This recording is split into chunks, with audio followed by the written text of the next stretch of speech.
নোয়াখালীর সুবর্ণচরে আমার বোন শুধু ধানের শীষে ভোট দেওয়ার অপরাধে তাকে তার ঘরের মধ্যে ঢুকে আওয়ামী সন্ত্রাসীরা মুহুর্মুহু ধর্ষণ করেছিল।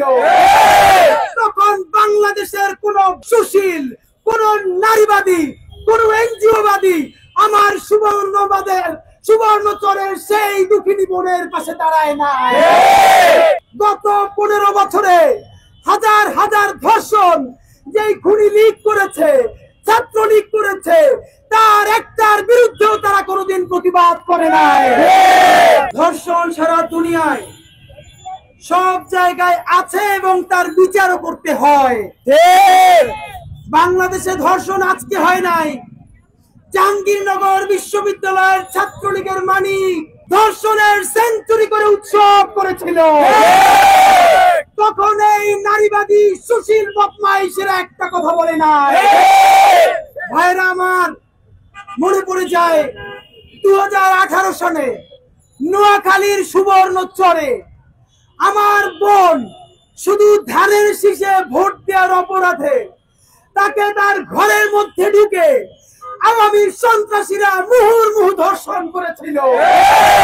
তখন বাংলাদেশের কোন সুশীল, কোন নারীবাদী, কোন এনজিওবাদী আমার সুবর্ণচরের সেই দুঃখিনী বোনের পাশে দাঁড়ায় না। ভাইরা আমার, গত 15 বছরে হাজার হাজার ধর্ষণ যেই খুনি লীগ করেছে, ছাত্রলীগ করেছে, তার একটার বিরুদ্ধেও তারা কোনোদিন প্রতিবাদ করে নাই।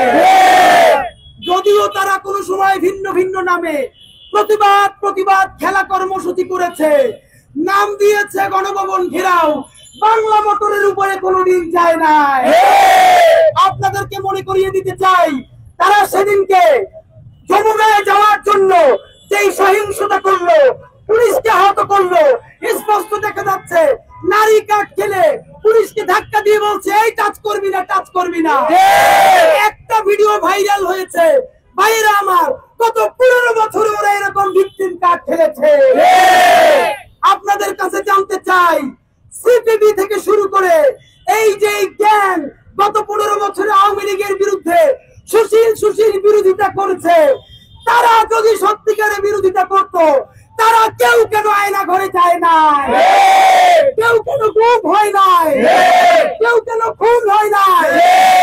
আমরা আপনাদের মাধ্যমে জানতে চাই, যখন বাংলাদেশের বর্তমান নতুন বাংলাদেশের সিপাহসালার ডক্টর ইউনূস সাহেব জাতিসংঘের মহাসচিবকে বাংলাদেশে নিয়ে এসেছেন, আমরা জেনজিরা বলেছে আগামী 3 দিন আমাদের ডক্টর ইউনূস প্রচুর খেলা খেলবে। সেই খেলা দিল্লির আগ্রাসনের বিরুদ্ধে খেলা, সেই খেলা আওয়ামী সন্ত্রাসবাদের বিরুদ্ধে খেলা। সেই খেলাকে সেলিব্রেট করবার জন্য আমার পুরো বাংলাদেশ বুক পেতে দাঁড়িয়ে আছে। তখনই এই শাহবাগী সুশীল নারীবাদী ভাই, এরা যদি সত্যি নারীবাদী হতো, সুবর্ণচরে আমার যে বোনরে শুধু ধানের শীষে ভোট দেওয়ার অপরাধে ধর্ষণ করা হয়েছে, সে কি নারী না? না, ওদের সংজ্ঞায় যে ধানের শীষে ভোট দেয় সে কোনো নারী না। এদের মাধ্যমে জানতে চাই, হাজারো ঘটনার একটা ঘটনা প্রকাশ হয়েছে। আয়না ঘরে আমার বোনকে রোজা ভাঙিয়ে র্যাবের জানোয়ার, র্যাবের বদমাশ ভাই, আমি তো গালাগালি করি। এই জমিনে আল্লাহ এমন কোন গাড়ি এখন পর্যন্ত বানায় নাই যেই গাড়ি এই বদমাশদেরকে দিলে তার ন্যূনতম হক আদায় হয়। আপনি ভাবেন আপনাকে গ্রেফতার করেছে, আপনি জবানবন্দি দিতেছেন না, আপনাকে বাধ্য করে আপনি জঙ্গি। এই জবানবন্দি নেওয়ার জন্য আপনার সামনে আপনার স্ত্রীকে নিয়ে এসেছে।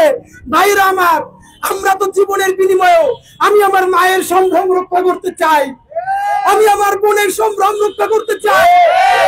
চক্ষু বন্ধ করে ভাবি, আমার সামনে আমার স্ত্রীকে কেউ ধর্ষণ করবে আর দুনিয়ায় বেঁচে থাকবো, তা হতে পারে না।